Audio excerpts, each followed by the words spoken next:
सभी को। हाथ जोड़ लीजिए। नमो अरिहन्ताणं, नमो सिद्धाणं, नमो आयर्याणं, नमो वज्रायाणं, नमो लोये सवसाहुणम्। नमः श्रीवर्धमानाय निर्धूतकलिलात्मने, सालोकानां त्रिलोकानां यद्विद्यादर्पणायते। उत्तम क्षमा मार्दव आर्जव भाव है, सत्य शोच संयम तप त्याग उपाव है। आकिंचन ब्रह्मचर्य धर्म दश सार है। छहु गति दुख ते काढ़ी मुक्ति करतार। हम विभिन्न विद्वानों के माध्यम से 10 दिन से चर्चा कर ही रहे हैं 10 लक्षण पर्व पर। आज हमारा 10 लक्षण पर्व का अंतिम दिन है, जिसका नाम है उत्तम ब्रह्मचर्य दिन। और कल हमने आकिंचन धर्म पर चर्चा की थी, तो उसी को आगे बढ़ाते हुए मैं आज उत्तम ब्रह्मचर्य का स्वरूप आप लोगों के सामने प्रस्तुत करूँगी कि वास्तव में उत्तम ब्रह्मचर्य धर्म क्या है? जैसे कि मैंने कल ही आप लोगों को बताया था कि ये जो धर्म तो एक ही है, वास्तव में जो धर्म के लक्षण हैं, वो 10 प्रकार के हैं। उस धर्म को एक जो धर्म है, तो कल मैंने आप लोगों को धर्म की डेफ़िनिशन बताई थी कि धर्म उसे कहते हैं, जो हमें संसार के दुखों से छुड़ाकर मोक्ष सुख में धर दे, उसे धर्म कहा जाता है। तो ऐसे उस धर्म को समझने के ये 10 लक्षण हैं, क्षमा, मार्दव, आर्जव, सत्य, शोध, संयम, तप, त्याग, आकिंचन और ब्रह्मचर्य। तो इस प्रकार ये जो है, ये 10 धर्म के लक्षण हैं, जिसमें कल हमने आकिंचन धर्म पर चर्चा की थी कि मैंने बताया था ये उत्तम आकिंचन और ये ब्रह्मचर्य जो है, ये एक ही सिक्के के 2 पहलू हैं। जैसे आकिंचन पर से हटने का नाम है और ब्रह्मचर्य निज आत्मा में लीनता अर्थात अपनी आत्मा में लीनता का नाम ही ब्रह्मचर्य है। तो ये क्या हुआ कि एक ही सिक्के के 2 पहलू कि पहले तो अब हम पर से हट गए। अब पर से हटे तो फिर कहाँ जाए? कि हमें कोई चीज़ तो हो कि पर से आपने हमें हटा दिया। आपने कहा क्षमा धर्म को अपनाओ, अपनी क्षमा स्वभावी आत्मा की ओर दृष्टि करो। तो हमने क्रोध, मान, माया, लोभ, 5 पाप आदि इन सब का त्याग कर दिया। तो फिर अब हमें क्या करना है? तो वो चीज़ भी तो बताइए। तो फिर उन्होंने कहा कि ये जो ब्रह्मचर्य है, अर्थात अब आप पर में से हट गए, तो अब पर में से हटकर हमें जाना कहाँ है? तो कहते हैं निज आत्मा में लीनता, अर्थात अपनी आत्मा की ओर दृष्टि करना, वही ब्रह्मचर्य है। और कल ही मैंने आपको बताया था कि जो ये उत्तम शब्द है, ये उत्तम शब्द सम्यक दर्शन और ज्ञान का सूचक है। ये जो 10 धर्म की हम चर्चा कर रहे हैं, वैसे तो ये मुनिराजों की अपेक्षा है। तो फिर आप लोगों के मन में प्रश्न होना चाहिए कि अगर ये मुनिराजों की अपेक्षा है, तो फिर हम क्यों पढ़ रहे हैं? तो हम इसे इसीलिए पढ़ रहे हैं कि हम भी अपनी लाइफ में इन मतलब समवेयर व्हाट हम इन्हें अपना सके और हमारा भी गोल क्या है कि सभी जीव जैसे 6 डाला में आता है, जे त्रिभुवन में जीव अनंत, सुख चाहे दुख ते भयवंत। अर्थात क्या कि इस तीनों लोकों में अनंत जीव है और वो अनंत जीव क्या चाहते हैं? तो कहते हैं सुख चाहते हैं और दुख से डरते हैं, अर्थात दुख को छुड़ाकर दुख से मुक्ति प्राप्त करना चाहते हैं और सच्चे सुख को प्राप्त करना चाहते हैं। तो वो सच्चे सुख की प्राप्ति का मार्ग क्या है? तो फिर कहते हैं कि वो सच्चे सुख की प्राप्ति का मार्ग ये 10 लक्षण धर्म है। और जब हम इन 10 लक्षण धर्म का स्वरूप समझेंगे, तो निश्चित ही हम क्या कर पाएँगे कि अपनी आत्मा की ओर लीनता करेंगे और मोक्ष सुख की प्राप्ति कर सकते हैं, जो कि हमारा अल्टीमेट गोल है, जिसे हम प्राप्त करना चाहते हैं। आई थिंक ऐसा कोई भी नहीं होगा जो मोक्ष सुख को प्राप्त नहीं करना चाहेगा। और मैंने आपको कल ही एक डेफिनिशन बताई थी कि वास्तव में सच्चा सुख क्या है। आई थिंक आप सभी को याद होगा सच्चा सुख किसे कहते हैं। तो मैं किसी एक से पूछना चाहूँगी कि सच्चा सुख किसे कहते हैं? जी, ज्योत्सना जी। फिर से कभी दुःख ना आए तो वो सच्चा सुख है। बिल्कुल सही आपने कहा कि जिसके बाद कभी दुःख ना आए, उसे सच्चा सुख कहते हैं। अ, ओके, चलिए जिसके बाद कभी दुःख ना आए, उसे सच्चा सुख कहते हैं।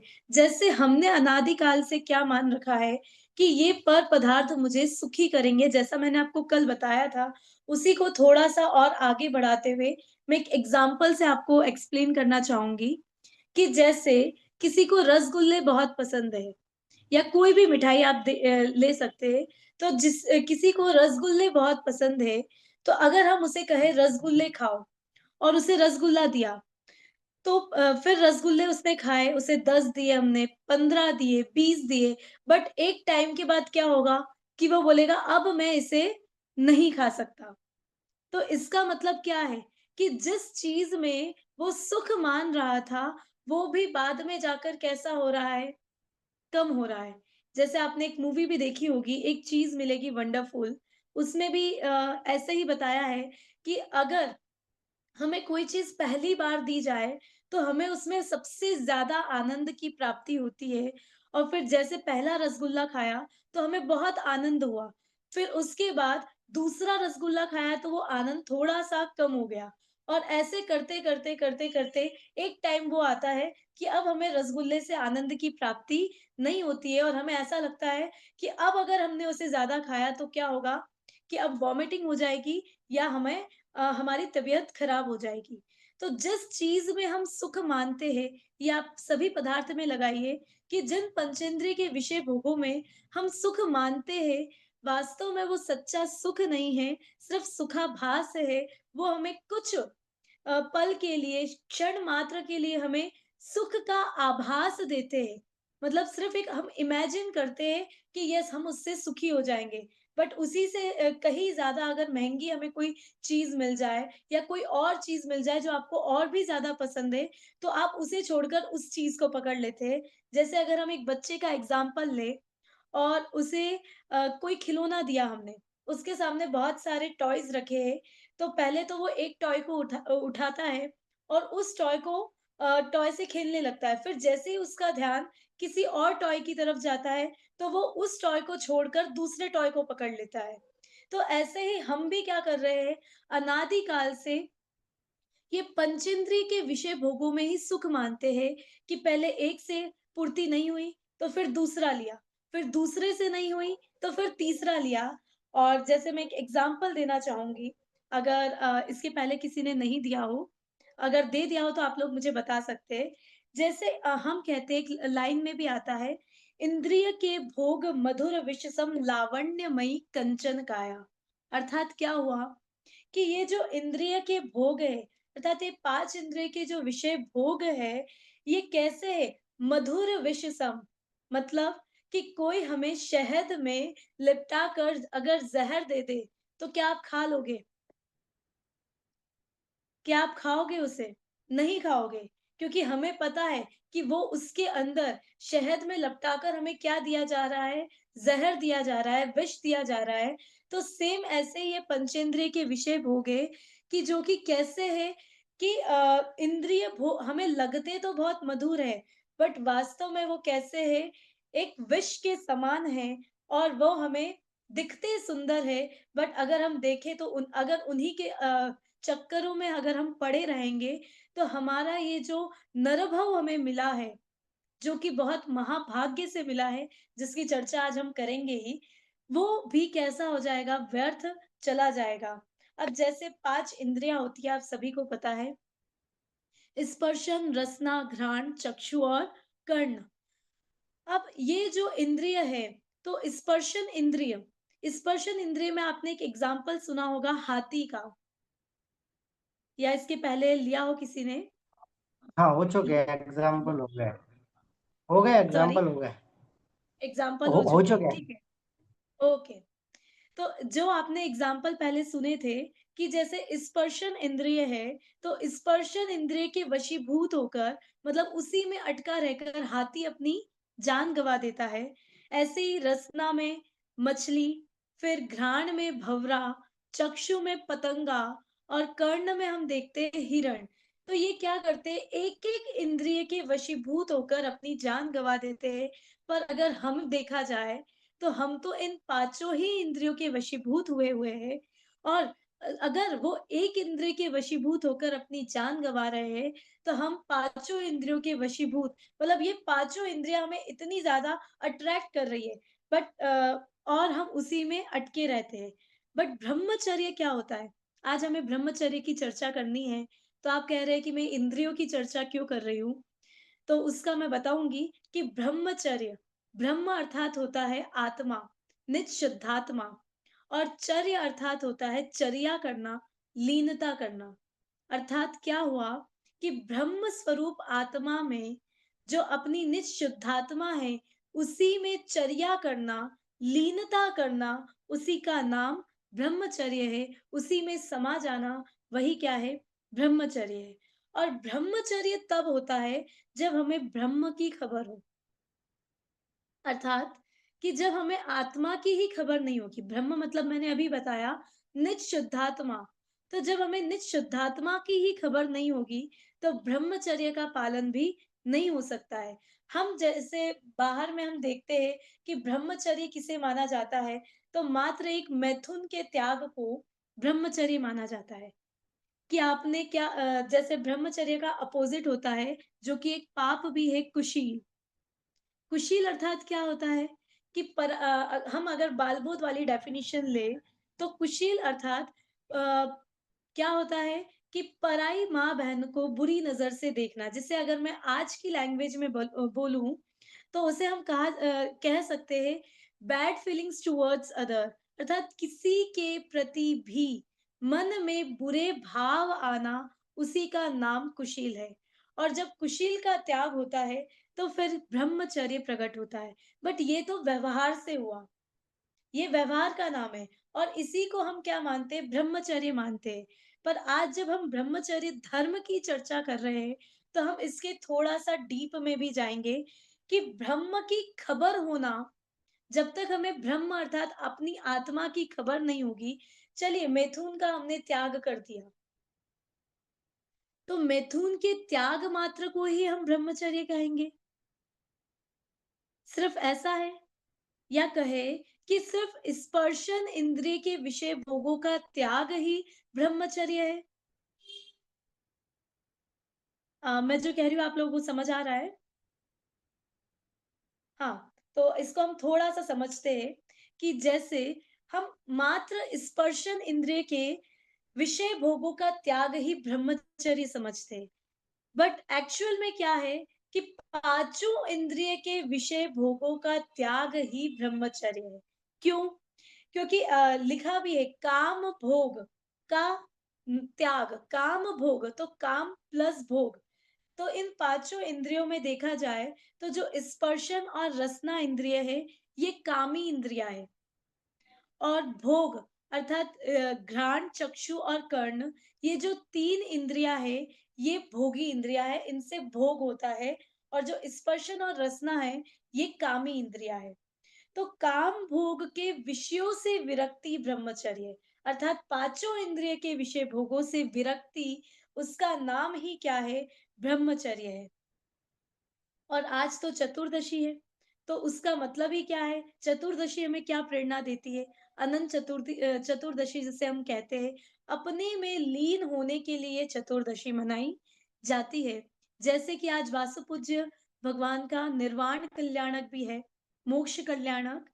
तो उन्होंने क्या किया कि वो अपने में लीन हो गए। अपने ब्रह्म स्वरूप भगवान आत्मा में जब वो लीन हुए, तो वो लीन ऐसे ही हो गए? नहीं, पहले उन्होंने अपने ब्रह्म स्वरूप भगवान आत्मा की और दृष्टि की, उसका ज्ञान किया कि वास्तव में मैं कौन हूँ। जब तक हमें ये नहीं पता चलेगा कि मैं कौन हूँ, तब तक हम उसकी ओर दृष्टि भी नहीं करेंगे। जैसे अगर हम किसी को कहें कि मैं आत्मा हूँ, तो हम देखने में आता है कि आत्मा मतलब वो कहते हैं कि ये तो थर्ड पर्सन की बात हो रही है। क्योंकि हम अनादिकाल से अपने आप को जो भी हमारे नाम है कि मैं प्रज्ञा हूँ, मैं ये हूँ, मैं वो हूँ, हम उसे ही अपना मानते आ रहे हैं। क्योंकि ये जो शरीर मिला है और ये शरीर के संयोग रूप जो नाम मिला है, उसी को हम अपना मानते हैं। जैसे एग्ज़ाम्पल के द्वारा मैं इसको सिद्ध करती हूँ। जैसे हम आत्मा है, शुद्धात्मा है, तो अगर कोई आपको बोले आत्मा, शुद्धात्मा, तो कोई नहीं सुनेगा। सुनेगा कोई? नहीं सुनेगा कि पता नहीं किसी और से बात हो रही है। पर वहीं पर अगर मैंने कहा किसी एक पर्टिकुलर पर्सन का नाम लिया तो हम जल्दी से उसकी तरफ देखते हैं। क्योंकि हमने क्या कर रखा है कि ये जो शरीर मिला है, शरीर के संयोग से उसका जो नाम रखा है, उसी को हमने अपना मान लिया है और अनादि काल से हम यही भूल करते आ रहे हैं। तो ये 10 लक्षण पर्व हमें बता रहे हैं कि ये जो शरीर मिला है, ये तो आउटर पैकेजिंग है। ये पैकेजिंग मात्र है। जैसे चॉकलेट है, तो हम चॉकलेट कैसे खाते हैं?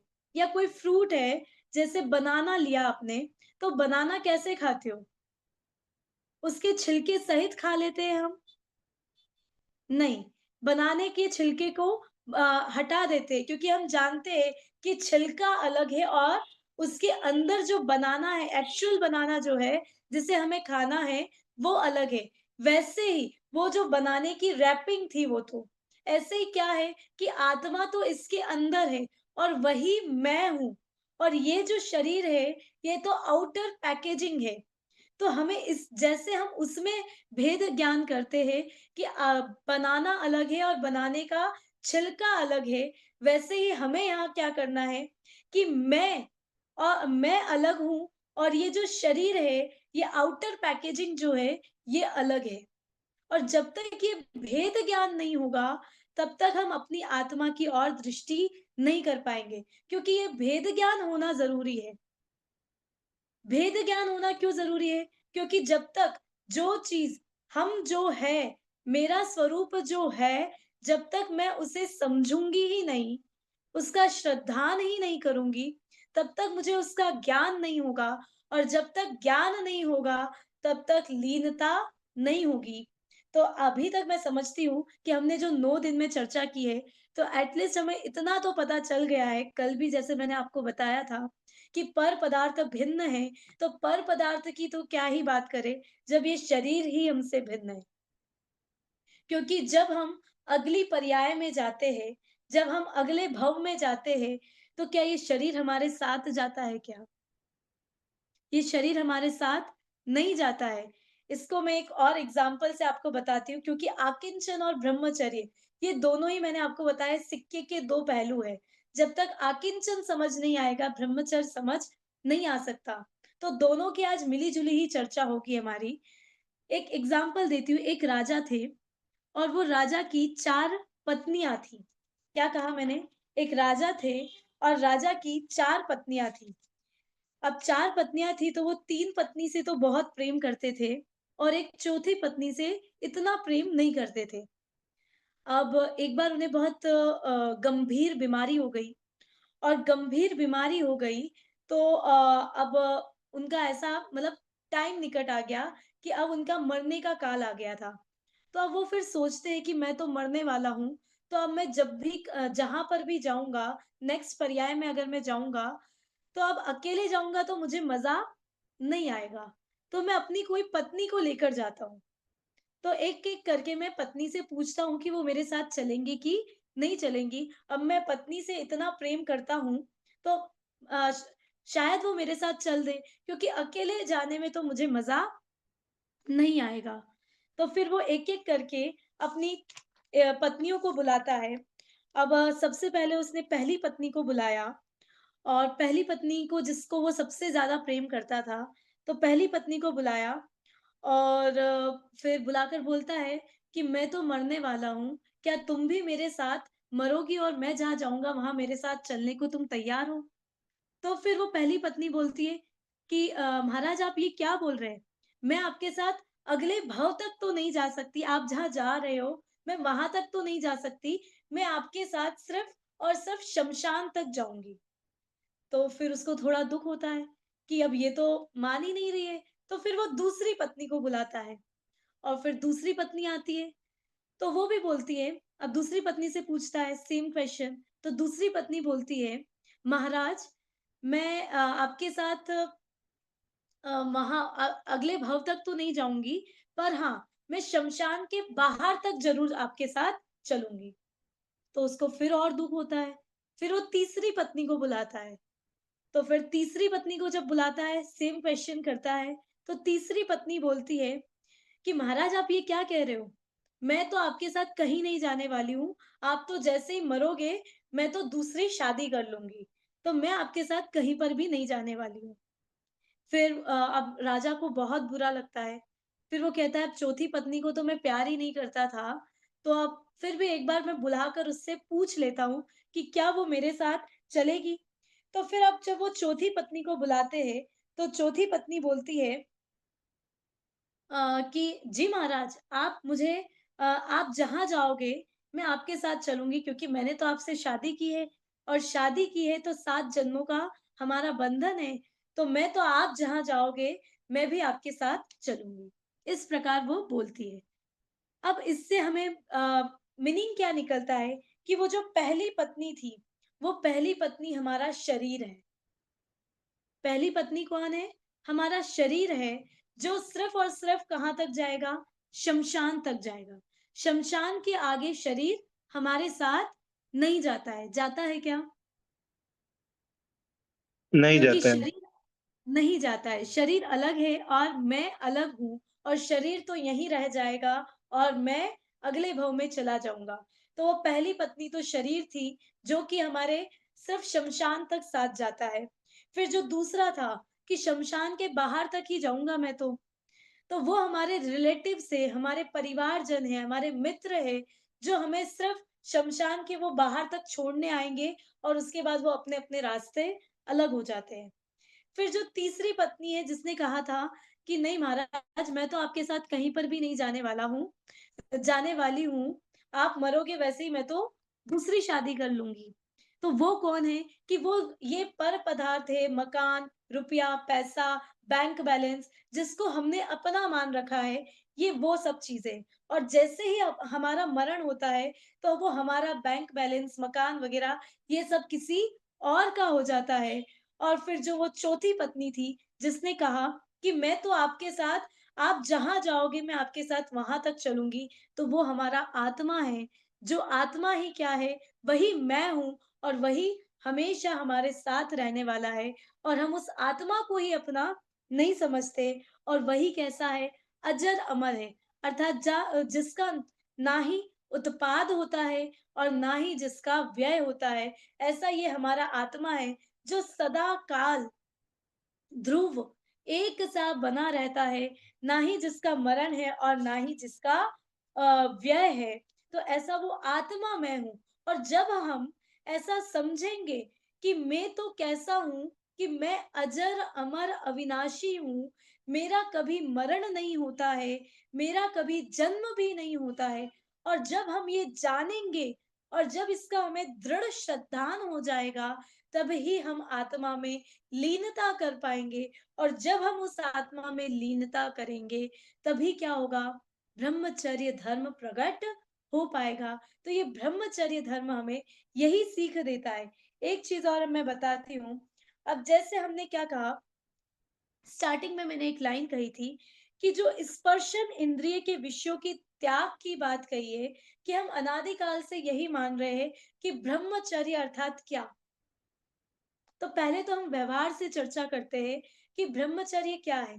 तो जैसे मैंने आपको कहा कि ब्रह्मचर्य मतलब होता है कुशील सेवन नहीं करना। जो अगर हम अपने लिए बात करें, मुनिराजों की बात अभी हम नहीं करते हैं, उसे हम निश्चय धर्म से जानेंगे। अभी हम अपने लिए बात करते हैं कि श्रावक के लिए ब्रह्मचर्य क्या है? तो अगर हम शादी कर रहे हैं, तो शादी कर रहे हैं तो अपनी ही पत्नी में, जैसे आता है ना अणुव्रत में भी, अणुव्रत कौन धारण करता है? श्रावक धारण करते हैं। तो उसमें एक आता है ब्रह्मचर्याणुव्रत। तो वो उस ब्रह्मचर्याणुव्रत का मतलब क्या है? कि स्वदार संतोषी व्रत, कि अपनी ही पत्नी में संतुष्ट रहना। या अगर मैं अपनी तरफ से कहूं तो अपने पति में संतुष्ट रहना, दोनों तरफ से लगाना है वो बात, सिर्फ पति के लिए नहीं है या सिर्फ पत्नी के लिए नहीं है, दोनों तरफ से। तो अपनी पत्नी में या अपने पति में ही संतुष्ट रहना, वो हम श्रावकों के लिए क्या है? स्वदार संतोषी व्रत या ब्रह्मचर्याणु व्रत है। अब अगर हम मुनिराज की ओर से देखें तो क्या? कि ब्रह्म स्वरूप में लीनता, कि बाह्य पर पदार्थों से हटकर अपनी आत्मा में लीनता, उसका नाम क्या है? ब्रह्मचर्य है। और जो हम कहते हैं कि स्पर्शन इंद्रिय का त्याग भर सिर्फ ब्रह्मचर्य है, तो वो इसलिए कहा जाता है क्योंकि स्पर्शन इंद्रिय तो सभी जीव की है या नहीं है? ऐसा कोई भी जीव है मात्र सिद्धों के अलावा जिसको स्पर्शन इंद्रिय ना हो? ऐसा कोई हमें नजर आता है? नहीं आता है। नहीं आता है, क्योंकि स्पर्शन इंद्रिय तो सभी की है। वो निगोदिया जीव, निगोदिया जीव कौन? निगोदिया जीव कि हम खुद अनंत बार निगोद में जा चुके हैं, हमें उसका भी भान होना चाहिए। जैसे लिखा है, वित्यो काल अनंत निगोद मझार, वित्यो एक केंद्रीय तनधार। मतलब काल अनंत निगोद मझार, कि हमने अनंत काल तो वो निगोद पर्याय में ही बिताया है। और इस संसार में ऐसा कोई भी जीव नहीं है जिसकी एक इंद्रिय अर्थात स्पर्शन इंद्रिय ना हो। इसलिए यहाँ पर स्पर्शन इंद्रिय कहा। और स्पर्शन इंद्रिय क्यों? क्योंकि स्पर्शन इंद्रिय अखंड इंद्रिय है। आप अपने शरीर को देखिए, स्पर्शन मतलब टच, कहाँ नहीं है टच? पूरा शरीर, ये स्पर्शन इंद्रिय है। तो जब स्पर्शन इंद्रिय का सेवन तो हम 24 घंटे 24/7 कर ही रहे हैं, क्योंकि स्पर्शन इंद्रिय के 8 विषय भोग होते हैं, जो आपको पता भी होगा, ठंडा गरम, रूखा चिकना, हल्का भारी और कड़ा नरम। तो इनका सेवन तो हम 24/7 कर ही रहे हैं, क्योंकि ये पूरा ही क्या है? अखंड है स्पर्शन इंद्रिय। तो स्पर्शन इंद्रिय में रसना, घ्राण, चक्षु, कर्ण चारों ही आ जाते हैं। इसलिए यहाँ पर कहा स्पर्शन इंद्रिय का त्याग। बट उसमें एक्चुअली हमें ये पांचों इंद्रियों का त्याग लगाना चाहिए, क्योंकि स्पर्शन इंद्रिय से रहित कोई जीव नहीं होता है सिवाय सिद्धों के, क्योंकि सिद्धों के तो इंद्रिया ही नहीं है। और इंद्रियों से अगर हम इन इंद्रियों से हटकर अगर हम अपनी आत्मा की ओर नहीं आए, तो हमें सच्चे सुख की प्राप्ति भी नहीं हो सकती है। क्यों नहीं हो सकती है? क्योंकि इंद्रिया तो कैसी है? रूपी है। देख सकते हो इनका तत्व क्या है, इनका विषय क्या है? रूपी द्रव्य है। रूपी मतलब जो आंखों से हमें दिखाई दे रहा है। पर जो मैं हूं अर्थात जो मैं आत्मा हूं, वो आत्मा का विषय क्या है? अरूपी है, क्योंकि आत्मा तो अरूपी है। तो आत्मा इन इंद्रियों से जानने में आ ही नहीं सकता। आ सकता है क्या? नहीं आ सकता है। क्यों नहीं आ सकता है? क्योंकि आत्मा अरूपी है और ये 5 इंद्रियां रूपी है। और अभी आपने देखा होगा, जैसे अगर मैं बात कहूं कि चक्षु इंद्रिय अर्थात आंख, आंख अपने आप को नहीं जानती है, आंख हमेशा पर पदार्थ को जानती है। देखा होगा आपने कि ये जो पांचों इंद्रियां है, एग्जाम्पल देकर मैं आपको बताती हूँ। अगर आंख को देखना है तो आंख बाहर का तो देख रही है, बाह्य पदार्थ को तो देखती है, पर अपने को नहीं देख पाती है। ऐसे ही कर्ण इंद्रिय बाहर के जितने राग आपको सुनाई देंगे, सुर सुनाई देंगे, आवाजें सुनाई देगी, वो सब बाहर को सुनता है, अंदर की चीजों को नहीं सुनता है। ऐसे ही घ्राण इंद्रिय, नोज भी बाहर से अगर कोई स्मेल आती है तो वो उसे झट से पहचान जाता है, पर अपने अंदर की स्मेल उसे स्मेल नहीं लगती है। ऐसे ही रसना इंद्रिय क्या करता है कि बाहर के जितने भी विषय भोग है, जो भी सामग्री है, जैसे ही आप उसे अंदर डालते हो तो उनका सेवन करता है, पर अंदर का स्वाद नहीं ले पाता है। तो ये जितनी भी इंद्रियां है, पांचों इंद्रियां, ये कैसी है? तो ये पांचों इंद्रियां बहिर्मुखी है। बहिर्मुखी अर्थात ये बाहर की ओर ही दृष्टि करी हुई है। ये जो है, ये हाथ सिर्फ बाहर की ओर दृष्टि करा हुआ है। ये स्वयं अपने आप को नहीं देख पा रहा है। और मैं तो कैसा हूं कि मैं बाहर नहीं हूं। अगर हमें अपने आप को देखना है तो बाहर की ओर दृष्टि हटाकर हमें अपने अंदर की ओर ले जानी पड़ेगी। और जब तक हम अपने अंदर की ओर दृष्टि नहीं ले जाएंगे, तब तक हम अपने आप को नहीं जान सकते। और जब तक हम इन पंचेंद्रिय विषय भोगों का ही सेवन करते रहेंगे, तब तक भी हम अपने आप को नहीं जान पाएंगे। क्यों नहीं जान पाएंगे? क्योंकि उपयोग इन बाह्य पर पदार्थों में ही अटका रहेगा। जैसे जब आप कोई चीज खाते वक्त अपनी आत्मा का सेवन कर सकते हैं क्या? मूवी देखते वक्त आपको आत्मा दिखाई देगा? राग सुनते वक्त, म्यूजिक सुनते वक्त आपको अपनी आत्मा की धुनी आएगी क्या? नहीं आ पाएगी। क्यों नहीं आ पाएगी? क्योंकि उपयोग पर पदार्थों में अटका है। जैसे एक एग्जाम्पल से समझाती हूँ। जब हम कोई चीज बहुत ध्यान से देखते हैं, ध्यान से सुनना, जब हम कोई चीज बहुत ध्यान से देख रहे हैं, तो आसपास की चीजें हमें सुनाई ही नहीं देती है। या जब कोई चीज हम बहुत गौर से सुनते हैं, तो हमें कोई और चीज दिखाई नहीं देती है। ऐसा क्यों होता है? क्योंकि हमारा उपयोग उस ओर लगा हुआ है। ऐसे ही अगर हम इन पांचों इंद्रियों का विषय भोग ही करते रहेंगे, सेवन ही करते रहेंगे, तो हमें आत्मा दिखाई नहीं देगा।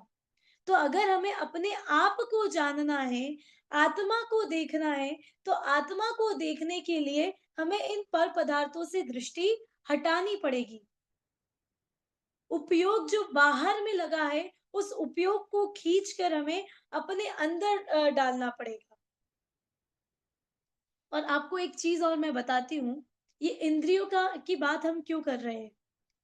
क्योंकि ये इंद्रियों के त्याग से, मतलब जब हम पंचेंद्रियों को क्या कर लेंगे, जीत लेंगे। हमारे भगवान कैसे है? जितेंद्रिय है। जितेंद्रिय अर्थात कौन? जिन्होंने इंद्रियों को जीत लिया है। तो जब तक इन इंद्रियों को नहीं जीतेंगे, तब तक ब्रह्म स्वरूप आत्मा में लीनता भी होना पॉसिबल नहीं है। और ये जो इंद्रियां मिली है, अगर मैं व्यवहार से देखूं, क्योंकि हम सभी अभी संसार में हैं, तो हमें उसका वास्तविक स्वरूप जानना भी जरूरी है। तो जो इंद्रियां है, ये इंद्रियां रिद्धि है। रिद्धि समझते हैं? रिद्धि अर्थात क्या? अगर मैं आप लोगों से पूछूं, रिद्धि मतलब क्या होता है? कौन बताएगा?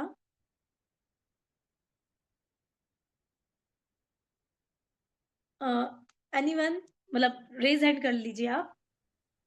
लब्धि। हाँ, रिद्धि मतलब लब्धि है ये हमारे पास, कि जो ये इंद्रियां मिली है, ये पांचों इंद्रियां, मैं व्यवहार से बात कर रही हूँ, कि ये जो इंद्रियां है, ये लब्धि है, सॉरी, लब्धि है, रिद्धि है। कैसे? अगर कोई रिद्धिधारी व्यक्ति है और जब वो उस रिद्धियों का दुरुपयोग करता है, तो वो रिद्धियां छीन ली जाती है। तो हमें ये इंद्रियां मिली है, तो ये इंद्रियां हमें सदुपयोग करने के लिए मिली है। पंचेंद्रिय विषय भोग के लिए नहीं मिली है। ये शरीर है, तो ये शरीर हमें मिला है, तो ये हमें पंचेंद्रिय विषय भोग के लिए नहीं मिला है। क्यों मिला है? क्योंकि ये सहायक है, कि जब हम इसमें लीनता करेंगे, अपनी आत्मा में लीनता करेंगे, तो ये शरीर क्या है? सहयोगी है, हेल्पर के रूप में काम करेगा। तो ये हमें रिद्धियां मिली है, और रिद्धियों का अगर हम दुरुपयोग करेंगे, तो ये रिद्धियां हमसे छीन ली जाएगी। और ऐसा हुआ है, बहुत बार हुआ है। क्यों हुआ है? कि अनादि काल, अनंत काल, जैसे मैंने आपको बताया था, काल अनंत निगोध मंझार, संसार की दुर्दशा देखिए आप कि अनंत काल तो हमारा निगोद में बीता है। निगोदिया जीव यहाँ पर हर जगह है और निगोदिया जीव की क्या सिर्फ एक इंद्रिय होती है। काल अनंत निगोद मंझार वित्यो एकेंद्रिय तनधार। इसके बाद फिर हम एकेंद्रिय बने। कैसे बने? तो एक एग्जाम्पल से समझाऊंगी। निगोदिया जीव तो कैसे है? अनंत है। अब इस साइड ध्यान से सुनना, इस साइड मैंने निगोदिया जीवों को रख दिया, समझ आया?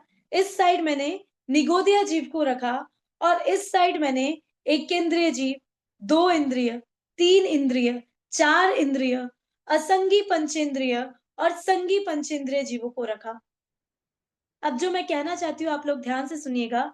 अब यहां से मैंने अनंत एक निगोदिया जीव को उठाया और यहां रखा और यहां से एक एकेंद्रिय जीव को लिया, फिर यहां से अनंत निगोदिया जीव, फिर यहां से एक एकेंद्रिय जीव, फिर अनंत निगोदिया जीव और इधर से एक एकेंद्रिय जीव।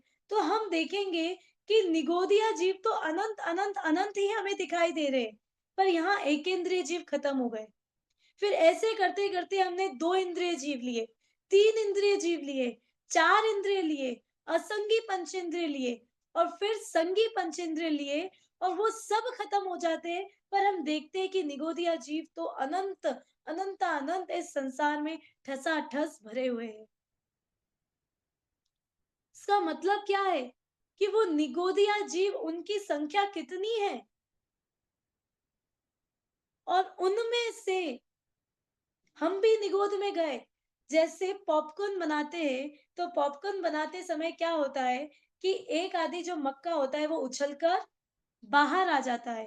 तो ऐसे ही हम भी अनंत काल हमने निगोद पर्याय में बिताया और उसमें से कुछ भाव के कारण, शुभ भावों के कारण, पुण्य भावों के कारण हम उस निगोद में से निकलकर एक इंद्रिय में आए। फिर वहां से भी कुछ जीव, 2 इंद्रिय, फिर 3 इंद्रिय, फिर चतुर इंद्रिय, असंगी और संगी में फिर हम आए। तो ऐसा क्या है? ऐसा क्या है कि ये जो संगी पंचेंद्रिय पर्याय हमें मिली है, ये बहुत दुर्लभता से मिली है। कहते भी है, दुर्लभ लही जो चिंतामणि, त्यो पर्याय लही त्रसरणी। त्रस पर्याय मतलब 2, 3, 4 और संगी और असंगी पंचेंद्रिय, ये त्रस पर्याय मिलना अत्यंत दुर्लभ है और वो त्रस पर्याय हमें मिली है। और अभी भी त्रस पर्याय मिलने में भी, त्रस में भी हमें कौन सी पर्याय मिली है कि संगी पंचेंद्रिय की पर्याय मिली है। हमारे पास 5 इंद्रियां है और अभी भी हमने इन इंद्रियों का दुरुपयोग किया, इन्हें विषय भोग में ही लगाया, तो क्या होगा? ये इंद्रियां हमसे छीन ली जाएगी और हम वापस कहाँ पहुंच जाएंगे? वही एकेंद्रिय जीव, निगोदिया जीव बन जाएंगे। तो महाभाग्य से हमें ये चीज मिली है और ये महाभाग्य से मिली है, तो हमें इसका सदुपयोग करना चाहिए। और वो सदुपयोग कैसे करना चाहिए? कि लोग सोचते हैं कि ठीक है, अभी तो हमारा जन्म हुआ है, अभी हमारा बचपन है, तो बचपन में तो धर्म ध्यान क्या ही होगा, तो ठीक है बचपन में नहीं होगा।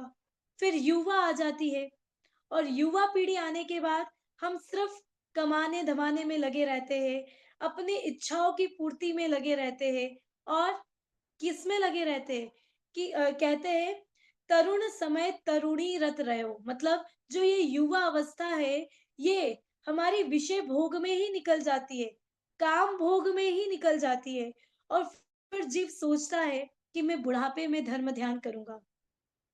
तो फिर कहते हैं अर्ध मृतक सम बूढ़ापनो, अर्थात ये बुढ़ापा कैसा है? आधे मरे के समान। और अगर हमने बुढ़ापे में आकर फिर एबीसीडी स्टार्ट की, तो वो कैसे कैसे हम वहां तक पहुंचेंगे? कैसे हम अपने स्वरूप को जानेंगे? क्योंकि वो तो पहले ही कैसा है, कहते अर्ध मृतक सम बूढ़ापनु, कैसे रूप लखो आपनु। कि जब वो स्वयं कांच में अपना रूप ढंग से हमें दिखाई नहीं दे रहा है और उस समय हम कहते हैं कि तब हम अपनी आत्मा में लीन होंगे, तो कैसे हो पाओगे?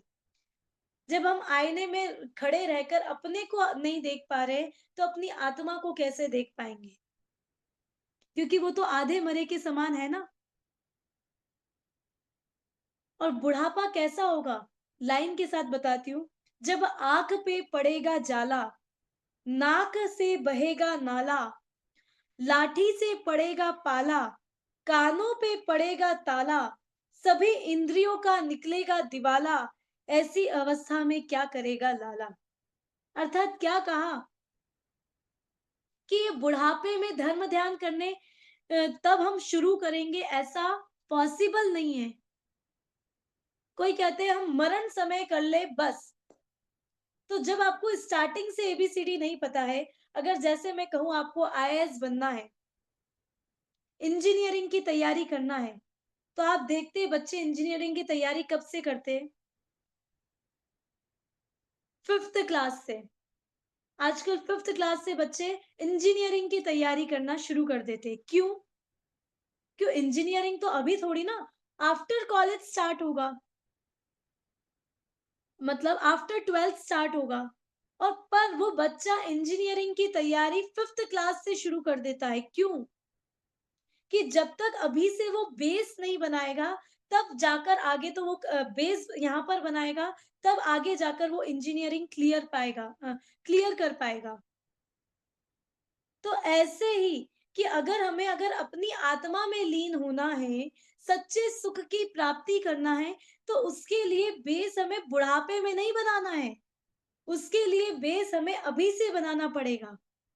और जब हम अभी से बेस बनाएंगे, तब आगे जाकर जब हमें आंखों से कुछ नहीं दिख रहा है और हम ठीक से खड़े भी नहीं रह पा रहे, लाठी हमारे हाथ में है, तब जो हमने अभी याद किया है, जो स्वरूप हमने अभी समझा है, वो हमें उस टाइम याद रहेगा।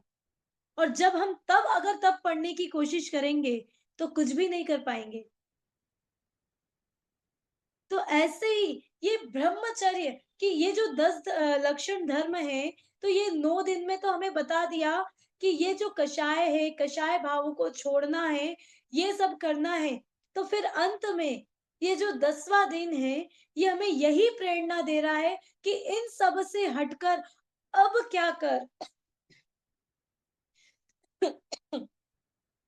तो अब क्या कर? तो कहते हैं अब अपनी आत्मा में लीनता कर। आप में से बहुत से सोच रहे होंगे, अब ये 10 लक्षण धर्म खत्म हो गए, आज अंतिम दिन है, तो बस हो गया, अब नेक्स्ट ईयर करेंगे या जब अब 10 लक्षण पर्व आएंगे तब करेंगे। तो ऐसे नहीं, ये तो हमारी तैयारी थी।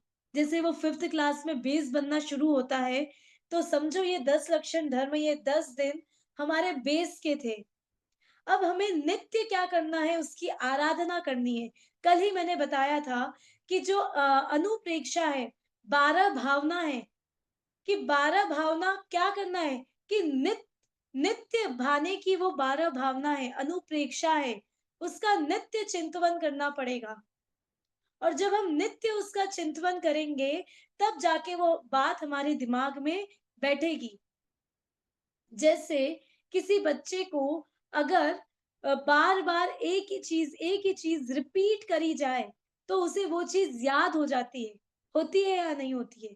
तो वैसे ही अगर हम अपने आप बार-बार ये चिंतन करेंगे कि मैं इन पर पदार्थों से भिन्न हूँ और मैं इन पर पदार्थों से भिन्न कैसा हूँ, तो मैं स्वयं सहजानंद स्वरूपी भगवान आत्मा हूँ, जो त्रिकाल रहने वाला है।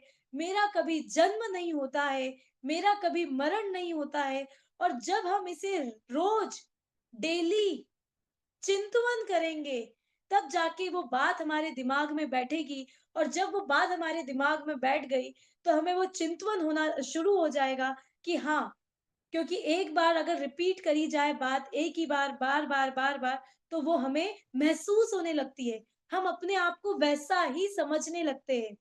जैसे इसको भी मैं एक एग्जाम्पल से समझाती हूँ। पूरी स्टोरी तो मुझे नहीं सुनानी है, एक स्टोरी सुनाना है। बिल्कुल पॉइंट टू पॉइंट। एक शेर का बच्चा होता है और वो भेड़ चाल में शामिल हो जाता है, और जब वो भेड़ चाल में शामिल होता है, तो वो अपने आप को वही समझने लगता है कि मैं शेर नहीं हूँ, क्योंकि वो शेर का छोटा-सा बच्चा था और वो अपने आप को भूल जाता है वो कि मैं कौन हूँ, और वो दूसरे जानवरों में शामिल हो जाता है, और वो उसी को क्या करने लगता है कि मैं भी इन्हीं के समान हूँ और मैं भी यही हूँ। और फिर वो उसी में चलता रहता है, चलता रहता है, चलता रहता है, और एक बार जब उसे शेर के दहाड़ने की आवाज़ आती है, तो उसे सुनाई देता है कि मैं भी तो ऐसे ही दहाड़ता हूँ। तब जाके उसे अनुभूति होती है कि नहीं, मैं तो इन भेड़-चाल से अलग हूँ, मैं तो कौन हूँ कि मैं तो शेर हूँ। और जैसे ही उसने दहाड़ा, तो क्या हुआ, वो सारे जानवर अलग हो गए कि भई ये हमारे कैटेगरी में नहीं है। तो वैसे ही किसी चीज़ को अगर हम बार-बार, बार-बार बोले जाएँ, तो वो चीज़ हमारे दिमाग में बैठ जाती है। तो अगर हम अपने आप को आत्मा समझेंगे, और हम रोज़ अगर ये चिंतवन करेंगे कि मैं इन पर पदार्थों से भिन्न हूँ और मैं कैसा हूँ, त्रिकाली शुद्ध भगवान आत्मा हूँ, तो वो हमारे दिमाग में बैठ जाएगा और हम उसे वैसा ही समझने लगेंगे। तो ऐसा ये जो ब्रह्मचर्य है, वो ब्रह्मचर्य धर्म का स्वरूप है। और एक चीज़ और मैं कहूँगी कि ब्रह्मचर्य धर्म के बिना जितने भी व्रत, तप, संयम आदि हम करते हैं, वो सब निस्सार है। क्यों है? क्योंकि मैंने स्टार्टिंग में कहा था, आकिंचन ब्रह्मचर्य धर्म 10 सार है, कि ये दसों धर्मों का सार है। तो अगर हमने ब्रह्मचर्य व्रत का पालन नहीं किया, तो ब्रह्मचर्य के बिना, ब्रह्म अर्थात अपनी आत्मा को जाने बिना, ये जितने भी व्रत तप संयम आदि हम कर रहे हैं, ये सब कैसे है? निरर्थक है। और अगर हमने अपने ब्रह्म स्वरूप भगवान आत्मा को समझ लिया, तो उसके साथ ये जितने व्रत तप संयम हम करेंगे, वो सब कैसे है? सारभूत होंगे।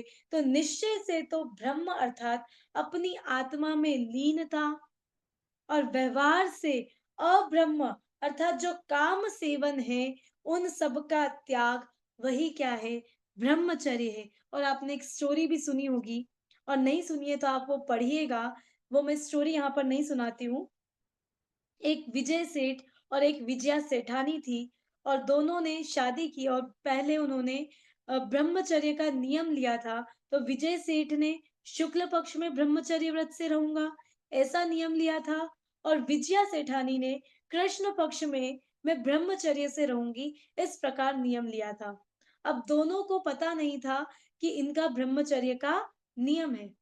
अब दोनों की शादी हो जाती है, और दोनों की शादी होने के बाद जब पता चलता है कि मेरा तो शुक्ल पक्ष में ब्रह्मचर्य का नियम है, 6 माह शुक्ल पक्ष के होते हैं और 6 कृष्ण पक्ष के। तो वो 6, फिर वो विजय सेठानी का पता चलता है कि मेरा कृष्ण पक्ष में ब्रह्मचर्य का नियम है।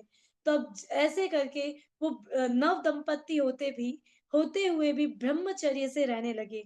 और फिर आगे की स्टोरी क्या होती है कि एक धर्मनिष्ठ जिनदास सेठ होते हैं, और उनके घर एक नवविवाहित उनकी पुत्रवधू बहू आई थी, और उस बहू से बिलछानी गिर जाती है।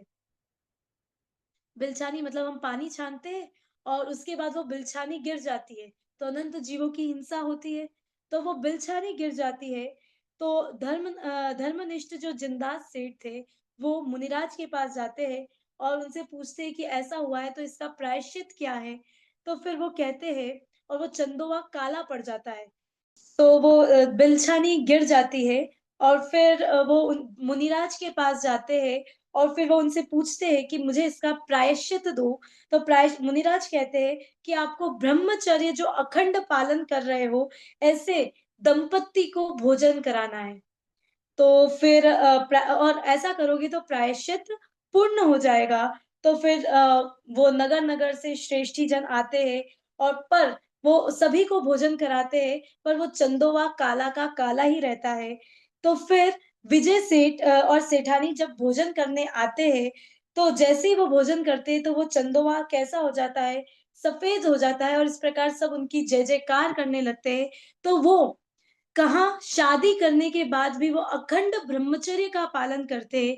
तो ऐसे हम श्रावक जीवन में अखंड ब्रह्मचर्य का पालन तो नहीं कर सकते, पर क्या करें, उसकी हम भावना भा सकते हैं, कोशिश कर सकते हैं और भावना का फल तो हमें मिलेगा ही। तो हम कोशिश करें, और एक व्रत मैंने आपको स्टार्टिंग में बताया ही था, स्वदार संतोषी व्रत, तो उसका पालन करें। और तो क्या कहा कि निश्चय से तो ब्रह्म अर्थात अपनी आत्मा में लीनता, और व्यवहार से जो काम सेवन है, अब्रह्म है, उनका त्याग ही क्या है, ब्रह्मचर्य है। एक लाइन में और सुनाना चाहूंगी। अगर की कोई मंजिल नहीं, सॉरी, हाँ ठीक है, लास्ट में मैं बस इतना कहूंगी कि मोक्ष बाहर की कोई मंजिल नहीं, द्वार आपके भीतर खुला है। कि मोक्ष कोई बाहर की मंजिल नहीं है, उसका द्वार तो हमारे अंदर ही है। पर हमें करने क्या है, उसके लिए हम करें क्या? तो कहते हैं, बाहरी घुड़दौड़ को सब रोक दो। कि जो हम बाहर में जो सवारी मतलब अंधी दौड़ में लगे हुए हैं, उस सबको अगर हम रोक देंगे, और क्या करेंगे, उसे रोक कर क्या करें? तो कहते हैं, भीतर देख लो। कि जब जैसे ही हम अपने अंदर देखेंगे, तो क्या होगा कि हमें निश्शुद्धात्मा की प्राप्ति होगी। और ये जो मानव तन है, हमें कैसे मिला है? अभी मैंने आपको बताया था कि ये मानव तन हमें बड़ी ही मुश्किल से मिला है, क्योंकि अनादि काल से तो हम चतुर्गति में ही परिभ्रमण कर रहे हैं, और उसमें भी काल अनंत निगोध मंझार, वित्यु एकेंद्रीय तनधार। तो ऐसे ही हमने अनंत काल बिता दिया है, और बड़ी मुश्किल से हमें यह मानव तन मिला है। तो मानव तन मिला है तो क्या करें? कि डूब कर अपने में खुद को जान ले। कि हमें क्या करना है? कि अपनी आत्मा में ही हम रम जाए, अपनी आत्मा में ही हम लीन हो जाए, और अपने आप को जान ले। जैन दर्शन की यही तो एक कला है, और जैन दर्शन हमें यही सीख देता है कि हम अपने आप को जाने। तो क्या होगा कि जैसे ही हम अपने आप को जानेंगे, तो हमें उस मोक्ष का द्वार मिल जाएगा, और वो मोक्ष कहीं बाहर नहीं, अपने अंदर ही है। तो ये जो कंट्रोलिंग पावर है, ये हमारे हाथ में है। ये जैन दर्शन की बहुत ही अच्छी बात है कि कंट्रोलिंग पावर हमने किसी और को नहीं दी है, वो कंट्रोलिंग पावर हमारे ही हाथ में है। और उसे, इन पांचों इंद्रियों को हम जिस तरफ ले जाएंगे, ये उस तरफ जाएगी। पर हमने क्या कर रखा है कि हम पंचेंद्रिय विषय भोगों के पीछे दौड़ रहे हैं। मतलब हम इन पंचेंद्रिय विषय भोगों के गुलाम बन गए। तो हमें गुलाम नहीं बनना है, हमें क्या करना है? ये पंचेंद्रिय विषय भोगों को अपने अनुसार परिणमित कराना है। तो वो कंट्रोलिंग पावर किसी और के हाथ में नहीं, हमारे ही हाथ में है। तो ये जैन दर्शन की बहुत अच्छी सीख है। तो ऐसे ही हम भी क्या करें? ये 10 धर्म हमें सीख देते हैं। कहते भी है, धर्म 10 पेड़ी चढ़कर शिव मग में पग धरा। अर्थात कि ये 10 धर्म रूपी जो स्टेयर्स है, सीढ़ियां है, इन 10 धर्म रूपी सीढ़ियों पर चढ़कर हम मोक्ष सुख की ओर अपनी मोक्ष सुख में जाए, और अपनी आत्मा की ओर दृष्टि करे। सी मंगल भावना से ओम नमः सिद्धेभ्य, ओम नमः सिद्धेभ्य, ओम नमः सिद्धेभ्य। प्रज्ञा जी, बहुत बहुत धन्यवाद। आपने आज उत्तम ब्रह्मचार्य का जो स्वरूप बताया। एक्चुअल में तो हम ब्रह्मचार्य एक ही साथ चीज को समझते थे कि मात्र काम वासना को रोकना, या अथवा जैसे आपने बताया था कि एक ही जैसे किसी ने मतलब एक स्त्री है तो उसके अलावा अन्य स्त्रियों का त्याग करना ही ब्रह्मचार्य है। लेकिन जो आपने परिभाषा आज बताई कि पांचों इंद्रियों पर अपना कंट्रोल करना, उसका नाम ब्रह्मचार्य धर्म है। और फिर आपने एक परिभाषा ब्रह्मचार्य की दी, जैसे ब्रह्मी अपनी आत्मा और चर्य यानी उसी में ही लीन रहना, उसका नाम ब्रह्मचर्य धर्म बताया। तो बहुत ही अद्भुत चीजें जानने मिली। उसी संदर्भ में मैं कुछ किसी के हैंड रेज हुआ है तो उनके प्रश्न लेना चाहूंगा। थोड़ा सा समय है हमारे पास। प्रवीण जी, आप अपना प्रश्न पूछ सकते हैं। प्रणाम, जय जिनेन्द्र। ये जो मनुष्य जन्म हमें मिला है, वो जीवन में 2 ही बार मिलता है कि ज्यादा मिलता है? पूछिए। हाँ जी, मनुष्य जन्म सिर्फ 2 बार नहीं, ज्यादा बार भी मिलता है। पर वो कैसे मिलता है, तो उसकी एक अलग ही कथा है। कि ये जो मनुष्य जन्म है, 2 बार नहीं मिलता है, बहुत बार मिलता है, पर वो कैसे मिलता है, तो मैंने आपको बताया कि दुर्लभ लही जो चिंतामणि, त्यो पर्याय लही तृणी। अर्थात ये जैसे चिंतामणि रत्न का मिलना अत्यंत दुर्लभ है, कि अगर किसी को चिंतामणि रत्न मिल जाए, तो वो तो बहुत भाग्यशाली होगा। तो ऐसे ही ये जो त्रस पर्याय मतलब 2, 3, 4 पंचेंद्रिय और संगी पंचेंद्रिय और असंगी पंचेंद्रिय, तो ये मिलना भी अत्यंत दुर्लभ है और उसमें हमें यह मिला, तो ये हमें मिल सकता है, पर कैसे मिलेगा? तो मैंने उसके लिए एक एग्ज़ाम्पल दिया था, जैसे पॉपकॉर्न बनाते समय कुछ मक्के के दाने ऊपर उछल कर आ जाते हैं, तो वो कैसे?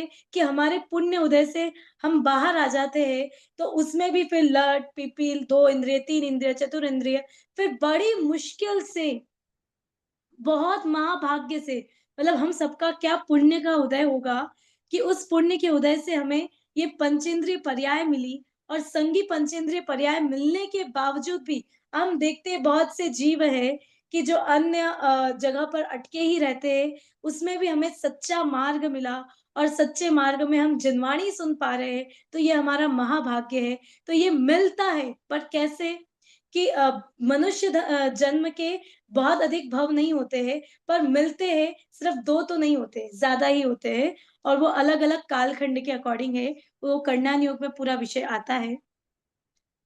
हेलो, मेरा सवाल हाँ, मेरा सवाल एक और है कि आपने बताया निगोद में से हम जो जब भी एक आत्मा सिद्ध बन जाता है तो एक निगोद में से एक जीव बाहर आकर व्यवहार राशि में आता है, बराबर?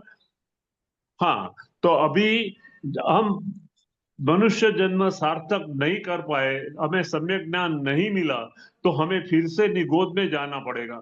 तो निगोद में से फिर से निकलने के लिए कोई मुदत और लॉ है ही नहीं, तो फिर हम हमेशा के लिए निगोद में ही रहेंगे? ये नहीं, नहीं, ये नहीं। तो है। जी, नहीं। अ, हाँ, मुझे आपका क्वेश्चन समझ आ गया है, मैं उसका आंसर देती हूँ, कि हमेशा तो निगोद में नहीं रहेंगे। क्यों नहीं रहेंगे? क्योंकि अभी भी तो हम निगोद से बाहर निकल कर आए हैं हम निगोद से और कहते हैं जिनवाणी में आता है कि 6 महीने 8 समय में 608 जीव निगोद से निकलकर मोक्ष में जाते हैं, तो वो डायरेक्टली नहीं जाते। ये मनुष्य भव धारण करके 1 इंद्रिय, 2 इंद्रिय, 3 इंद्रिय धारण करके वो 608 जीव मोक्ष में जाते हैं। और अगर आप कह रहे हैं कि निगोद में ही रहेंगे, तो ऐसा नहीं होता है। निगोद में से बाहर निकलते हैं, 2 प्रकार के जीव होते हैं, हमने पढ़े भी है, भव्य जीव और अभव्य जीव। तो जो भव्य यस, जीव है वो अपने पुण्य के उदय से वहाँ से बाहर निकलते हैं, वो कदाचित जो हमारा पुण्य का उदय है, इसलिए कहते हैं कि ये जो पुण्य हम हमारा बंध रहा है, तो इस पुण्य उदय को इन भोग सामग्री में नहीं लगाना है। अगर हम इन पुण्य उदय को इस भोग सामग्री में लगाकर वेस्ट कर देंगे, तो फिर हम कैसे ये मनुष्य जन्म को सफल करके मोक्ष की प्राप्ति करेंगे? तो हमें ये जो पुण्य उदय जो बंध रहा है, इसे समाप्त नहीं करना है। तो उसके लिए हमें क्या करना पड़ेगा कि अपनी आत्मा में लीनता करना पड़ेगी, तभी हम इस मनुष्य जन्म को सार्थक करके क्या करेंगे भविष्य में मोक्ष सुख की प्राप्ति कर सकते हैं। हम तथा भव्य आत्मा तो है, आपने बताया तथा भव्य हाँ, आत्मा हम है, लेकिन बाह्य तप में हम मुझे जरा थोड़ी तकलीफ संलीनता का मीनिंग जानना था। संलीनता आत्मा में लीन होना है क्या? या सॉरी। कुछ हाथ पग चेहरे जैसे हमें बाह्य तप में लास्ट संलीनता है, तो उसको जरा क्लियर कर सकते हैं? जी, स, बिल्कुल। तल्लीनता तल्लीनता हाँ, अर्थात क्या है कि तल्लीनता का मतलब भी लीनता ही है। जैसे मैंने 3 शब्द बोले थे कि अपनी आत्मा को जानकर, श्रद्धान करके उसमें रम जाना, जम जाना और उसी में लीनता करना अर्थात तल्लीन हो जाना मतलब उसी में रम जाना, उसी का नाम तल्लीनता है। ये सब पर्यायवाची शब्द ही है। परफेक्ट उसको परफेक्ट, उसको ये थैंक यू अपने थैंक यू, अपने परफेक्ट, सो अपने नाइस आत्मा में ऑफ यू, अपने थैंक उपयोग यू, प्रणाम थैंक प्रणाम। Thank you so much. नहीं है। चलिए, तो बहुत बहुत धन्यवाद प्रज्ञा जी। आपने जो परिभाषा बताई ब्रह्मचारी की और भी बहुत सारी बात आपने की, और जिसमें देखिए हमारे प्रवीण जी तुषार भाई सबके मुख पे जो प्रसन्नता आई उससे ये लगता है कि आपका जो विषय था वो सबको समझ में आया और ग्रहण भी हुआ। और ग्रहण होने के साथ साथ उन्हें ये भी चीज समझ में आई कि भाई एक्चुअल में हम क्या कर रहे हैं, कितना इंद्रियों के वशीभूत होकर के अपना भव खो रहे हैं। उस इंद्रियों से निकल करके उन इंद्रियों में जो हम लिप्तता है उससे हमारी जो क्या है आसक्ति है वो छोड़ छोड़ करके हम किस प्रकार से अपना कल्याण करेंगे, वो मार्ग आपने हमारे लिए प्रशस्त किया, उसके लिए बहुत बहुत धन्यवाद।